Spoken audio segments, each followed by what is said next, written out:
Professor Qasim Mehsud साहब हमारे साथ मौजूद हैं नाज़रीन इस वक्त, और आप जो है वो पॉलिटिकल साइंस के प्रोफेसर हैं और ग्रेड 21 में यहाँ से रिटायर हुए हैं। जानते हैं कि पश्तून जरगा जो जारी है इस्लामाबाद में नेशनल प्रेस क्लब के सामने, इसके बारे में क्या कहते हैं? जी प्रोफेसर साहब क्या कहते हैं इसके बारे में?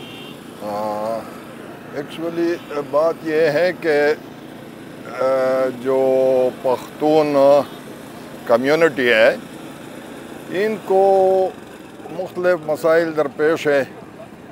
बाहर के इस वक्त यहाँ पर जो कुछ आप देख रहे हैं इसमें 3 अक़वाम हैं बुनियादी तौर पर।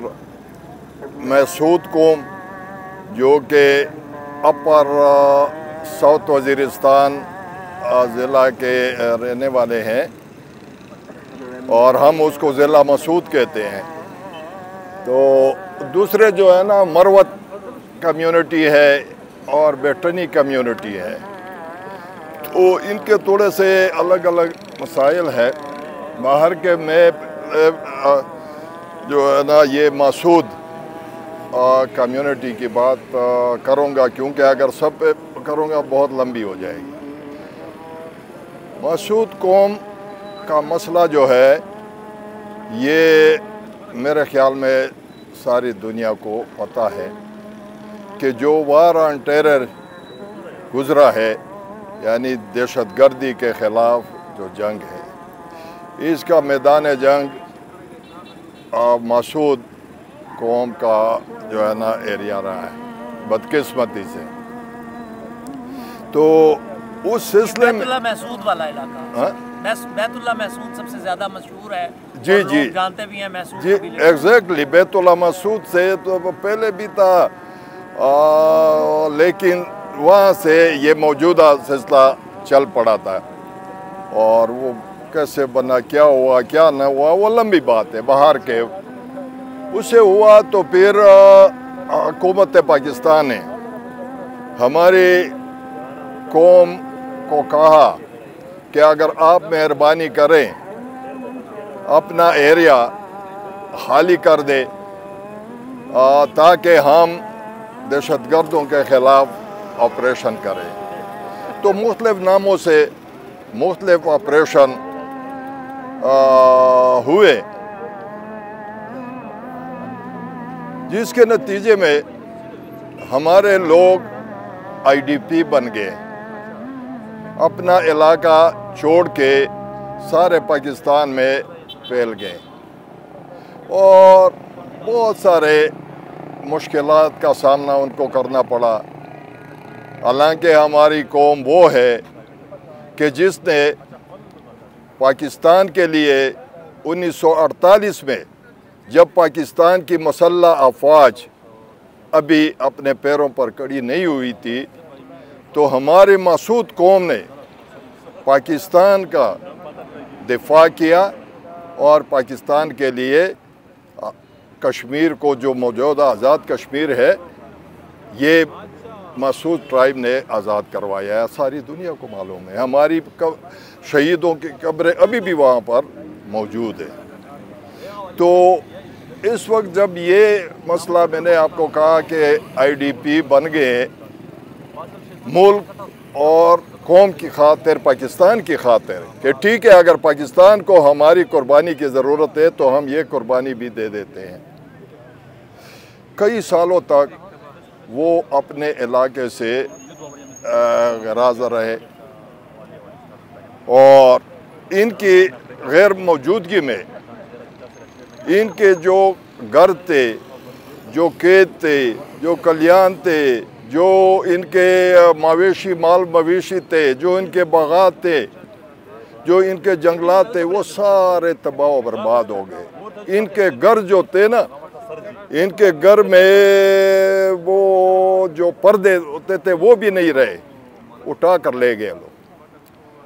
उसके बाद हुकूमत पाकिस्तान ने इनको कहा कि अब आप वापस चले जाए, आपका एरिया साफ हो गया। तो ये जो थे ना वापस गए, लेकिन जब वापस गए तो इनका तो वहाँ कुछ भी नहीं था।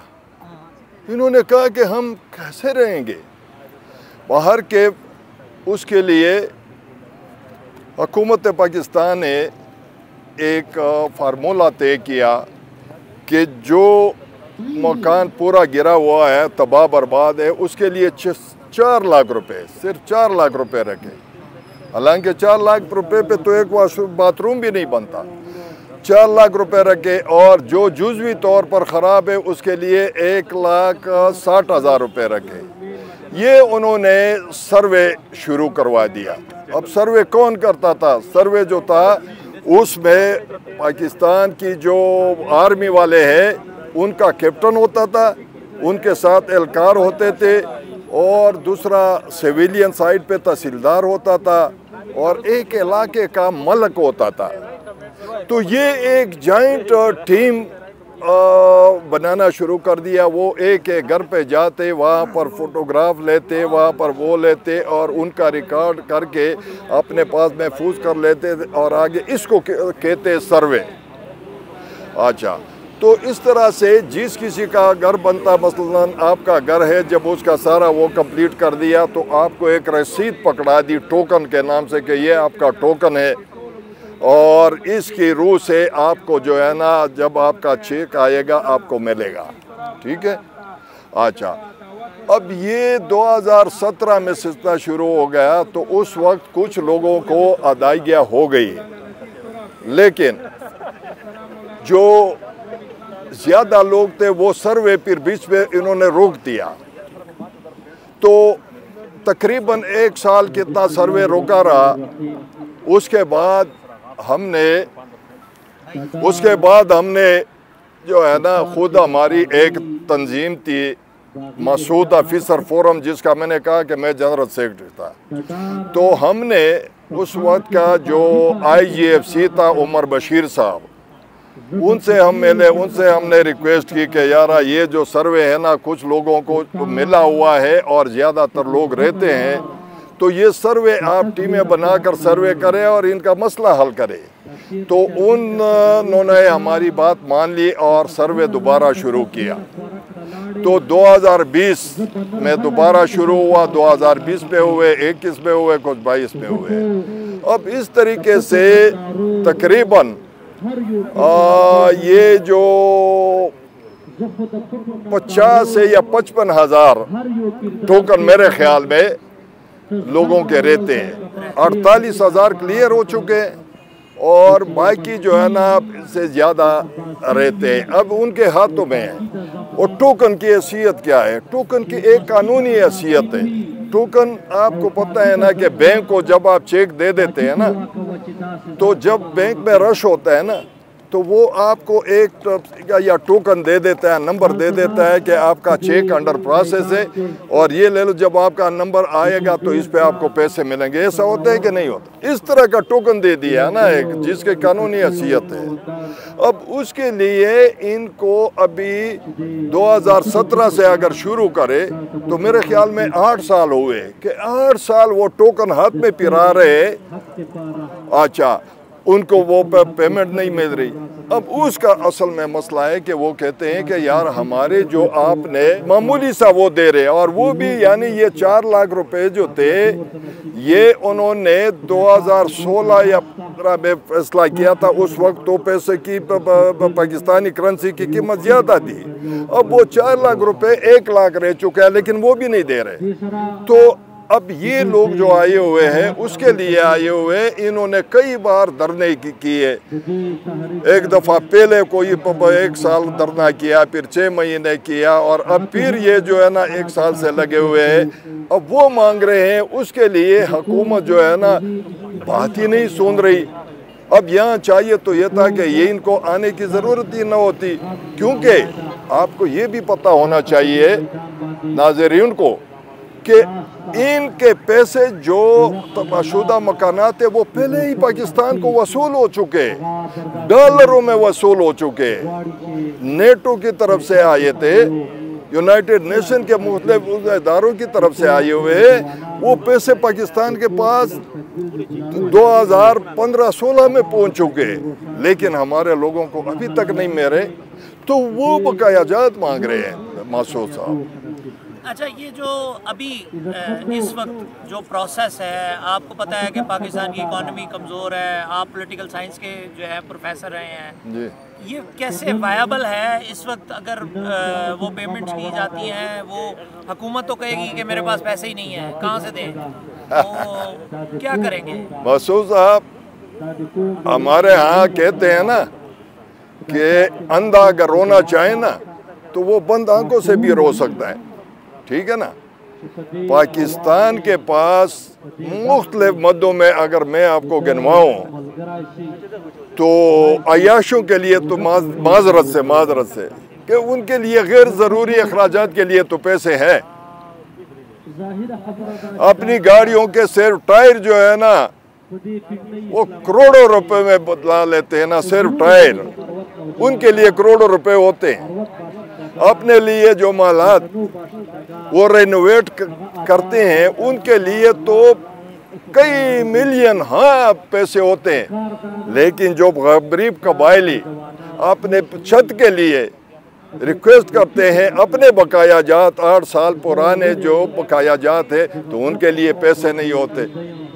تو یہ بڑے افسوس کی بات ہے کہ اگر کوئی کہے کہ پیسے نہیں ہے، پیسے تو میں نے کہا نا کہ پہلے آ چکے ہیں نا، باہر سے آئے ہوئے نا، ان کا تو نہیں ہے. جی پروفیسر صاحب، یہاں پہ ایک اور بھی آپ سے سوال ہے کہ یہ جو سب ہے اس کا جو سوشل امپیکٹ ہے جو وہاں کا، یعنی آپ ظاہر ہے پولیٹیکل سائنس کے پروفیسر ہیں، گریڈ 20 میں ریٹائر ہوئے ہیں، تو جو سوشل اس کا امپیکٹ ہے کے پی کے اندر اور محسود قبائل کے علاقوں کے اوپر، یہ جو دہشت گردی دوبارہ واپس لوٹتی آ رہی ہے پاکستان کی جو ٹرائبل بیلٹ میں دوبارہ سے انسرجنسی واپس آ رہی ہے، کیا یہ وہی شکایات ہیں جن کی وجہ سے آ رہی ہے یا یہ کوئی اور وجوہات ہیں؟ کیسے دیکھتے ہیں اسے؟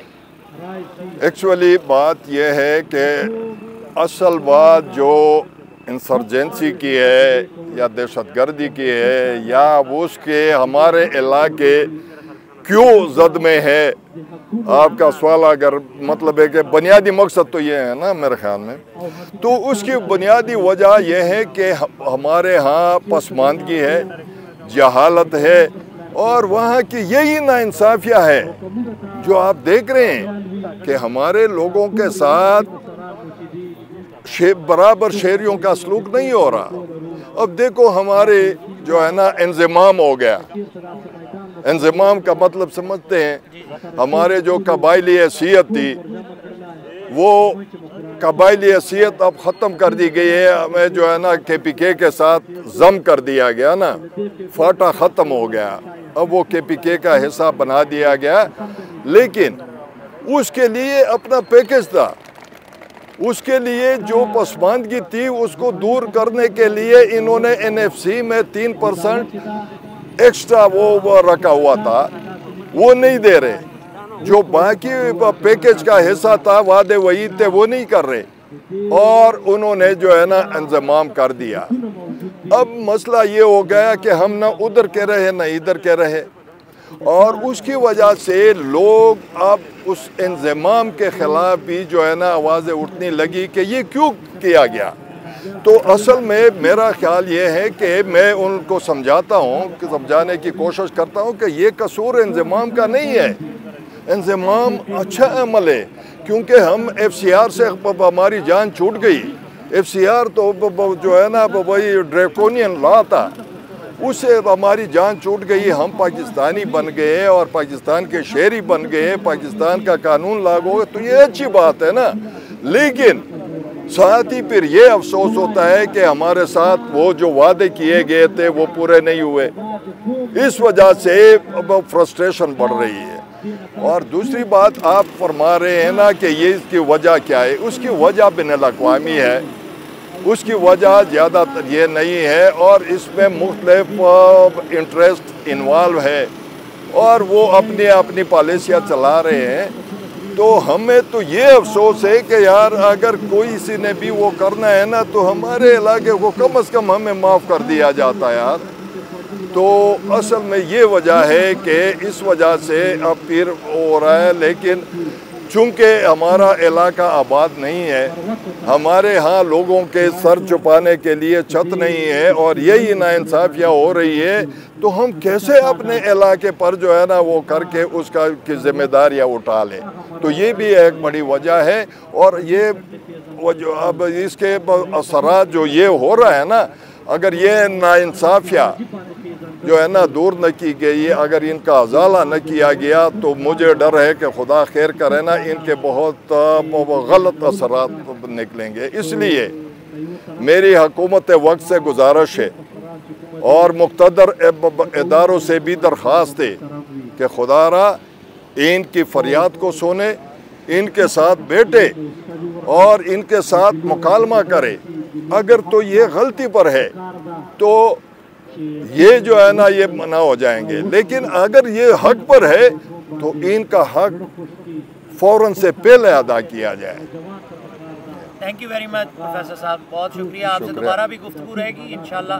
بڑی تھینک یو ویری مچ۔ مہربانی۔